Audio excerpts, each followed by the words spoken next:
will be the greatest that you ever seen before, and I'll stay eternal.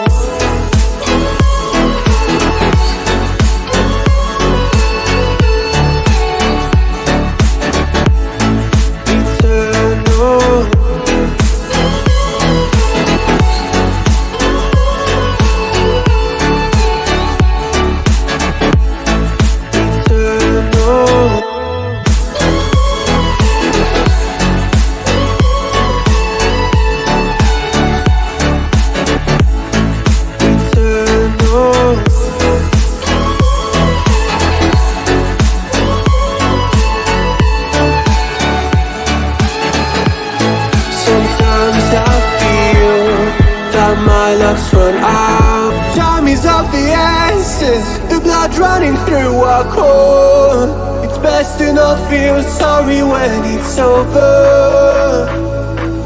I will be the greatest that you ever seen before, and I'll stay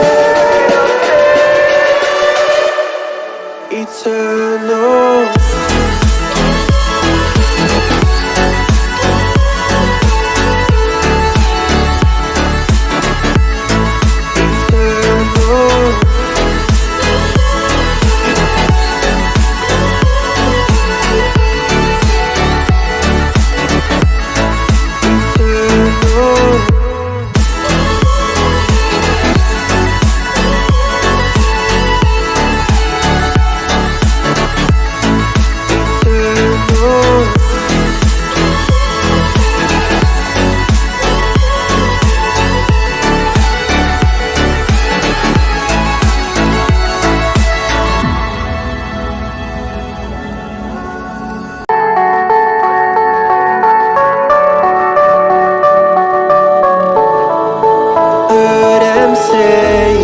Best days pass us by,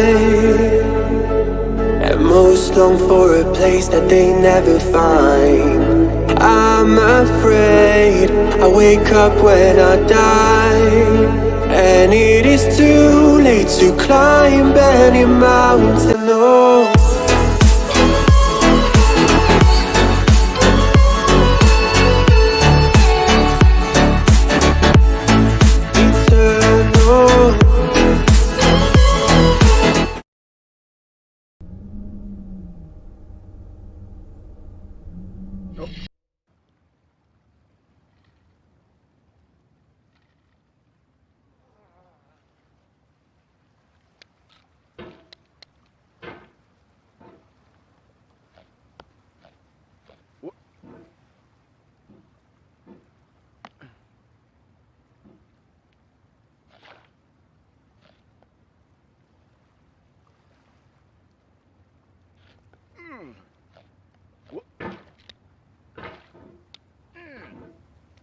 There's no feeling more intense than starting over.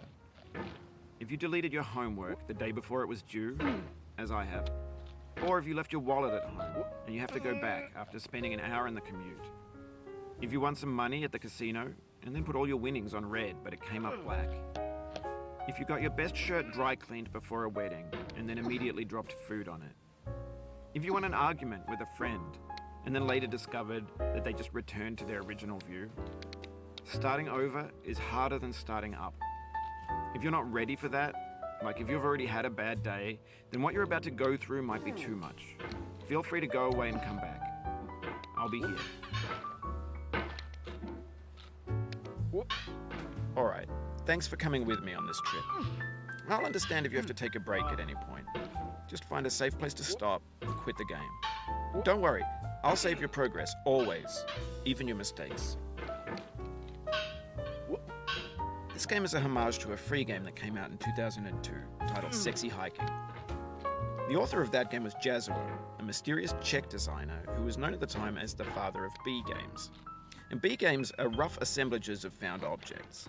Designers slap them together very quickly and freely, and they're often too rough and unfriendly to gain much of a following. They're built more for the joy of building them than as polished products.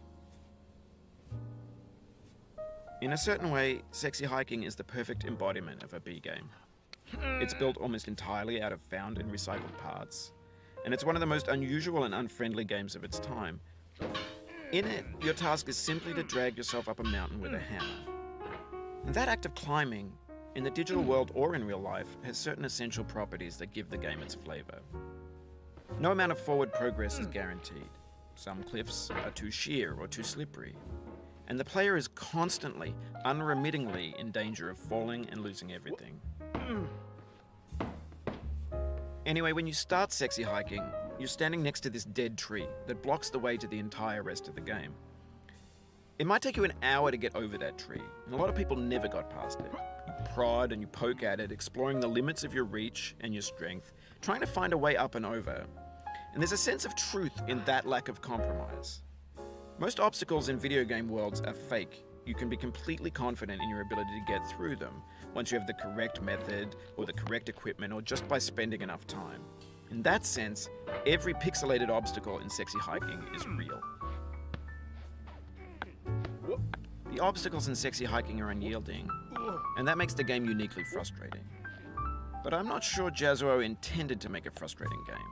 The frustration is just essential to the act of climbing, and it's authentic to the process of building a game about climbing. A funny thing happened to me as I was building this mountain. I'd have an idea for a new obstacle, and I'd build it, test it, and it would usually turn out to be unreasonably hard. But I couldn't bring myself to make it easier. It already felt like my inability to get past the new obstacle was my fault as a player rather than as a builder.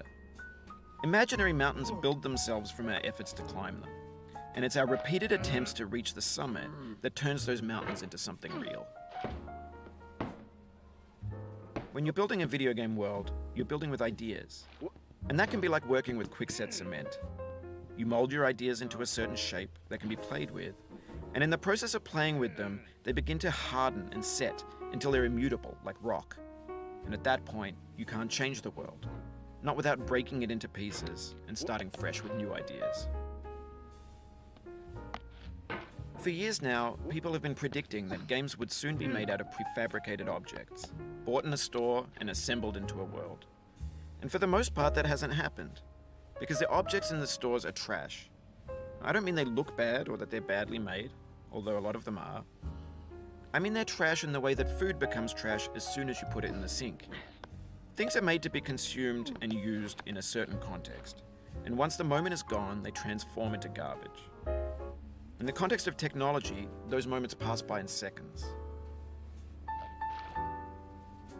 Over time, we've poured more and more refuse into this vast digital landfill that we call the internet. It now vastly outnumbers and outweighs the things that are fresh and untainted and unused. When everything around us is cultural trash, trash becomes the new medium, the lingua franca of the digital age. And you can build culture out of trash, but only trash culture. B games, B movies, B music, B philosophy. Maybe this is what digital culture is. A monstrous mountain of trash, the ash heap of creativity's fountain. A landfill with everything we ever thought of in it. Grand, infinite, and unsorted. There's 3D models of breakfast, Gen X's fanfic novels, scan magazines, green screen Shia LaBeouf, banned snuff scenes on LiveLeak. Facebook's got lifelike bots with unbranded adverts and candid shots of Kanye and Taylor Swift mashups, car crash epic failed GIFs, Russian dashcam vids, discussions of McRibs, discarded, forgotten, unrecycled, muddled, rotten, untitled. Everything's fresh for about 6 seconds, until some newer thing beckons, and we hit refresh. And there's years of persevering, disappearing into the pile, out of style, out of sight. In this context, it's tempting to make friendly content that's gentle, that lets you churn through it but not earn it. Why make something demanding if it just gets piled up in the landfill, filed in with the bland things? When games were new, they wanted a lot from you. Daunting you, taunting you, resetting and delaying you. Players played stoically. Now everyone's turned off by that. They want to burn through it quickly, a quick fix for the fickle, some tricks for the clicks of the feckless. But that's not you, you're an acrobat. You could swallow a baseball bat. Now I know